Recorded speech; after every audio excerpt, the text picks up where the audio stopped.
On parle souvent des quartiers quand ça va mal. Mais aujourd'hui, dans le quartier de Marseille, dans le 13e, bah, il se passe quelque chose. Et ça, vous ne le verrez jamais à la télé. Regardez.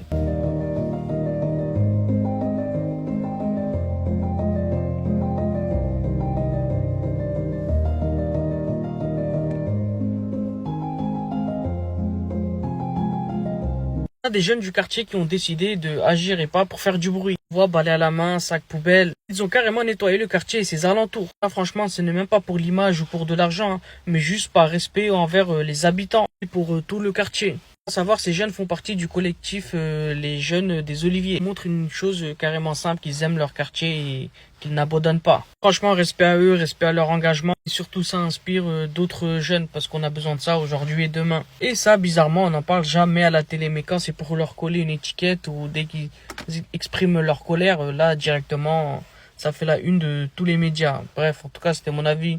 N'hésitez pas à me donner le vôtre dans les commentaires. Jordan s'est retrouvé dans un moment très gênant, regardez. Une question à Donald Trump.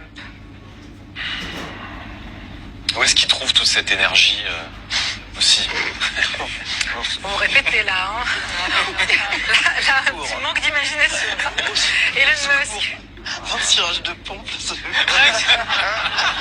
tire des pompes à Donald Trump. Bah évidemment. Je vous trouve bien inélégante, Madame Balfour. Non. Non, mais c'est... Pourquoi est-ce qu'il déteste? Pourquoi est-ce qu'il nous déteste?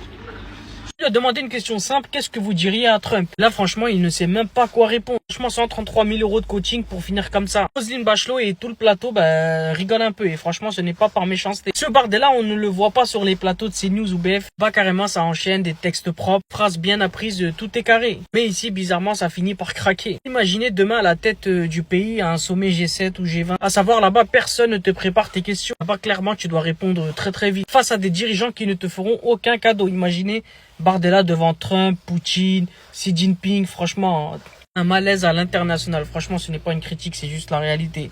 N'hésitez pas à partager la vidéo et abonnez-vous. Personne n'était prêt à voir ça. Franchement, cet homme-là mérite tout le respect du monde. Son nom, c'est Ahmed Al-Ahmed, 43 ans. C'est le héros qui a sauvé plusieurs vies aujourd'hui à Sydney. Son histoire mérite le respect. On voit tout simplement un homme qui a agi quand il fallait agir. Alors que la peur était partout. Ce monsieur-là, il est resté debout. Franchement, il a pris par derrière le monsieur qui était armé, il lui a pris son arme. Alors que d'autres hésitaient, et franchement, on peut les comprendre. Tu vois un homme armé et t'es pris de panique, t'es obligé de fuir. Cet homme-là, franchement, il a fait preuve de courage. Et c'est ça qu'on appelle le vrai courage. Grâce à lui, même s'il y a eu des dégâts, il y a eu beaucoup de cibles, mais il y en a beaucoup qui pourront dormir tranquillement chez eux. Parce que ce monsieur-là a sauvé des vies. Et franchement, ce n'est pas rien, parce qu'une vie sauvée, c'est une famille qui est épargnée. Bien sûr, sauver des vies, ça lui a coûté une balle. Là, on voit la photo, elle est floutée là.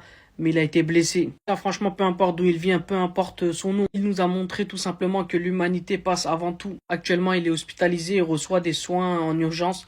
Et après, il va même être accueilli par le Premier ministre australien. J'espère bien qu'ils vont reconnaître son geste parce que là, franchement, il mérite la médaille, genre la plus haute reconnaissance du pays. Franchement, surtout, n'hésitez pas à partager la photo. Abonnez-vous et pour plus d'actualités. Le Rassemblement national ne sait plus qui défendre, écoutez. De l'irruption évidemment des forces de l'ordre durement contre les agriculteurs. Je suis très choqué des plans d'abattage qui sont imposés à ces agriculteurs. C'est-à-dire qu'il ne fallait pas envoyer les forces de l'ordre jeudi soir?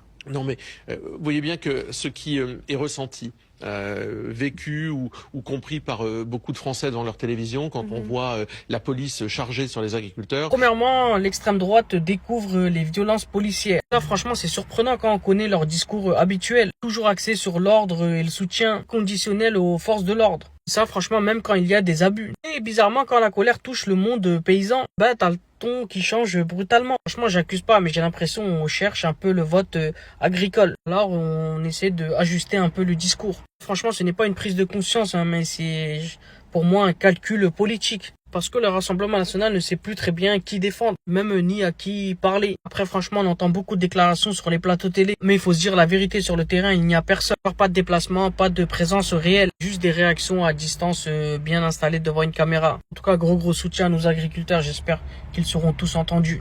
Parce qu'il faut se dire la vérité, la France a besoin d'eux.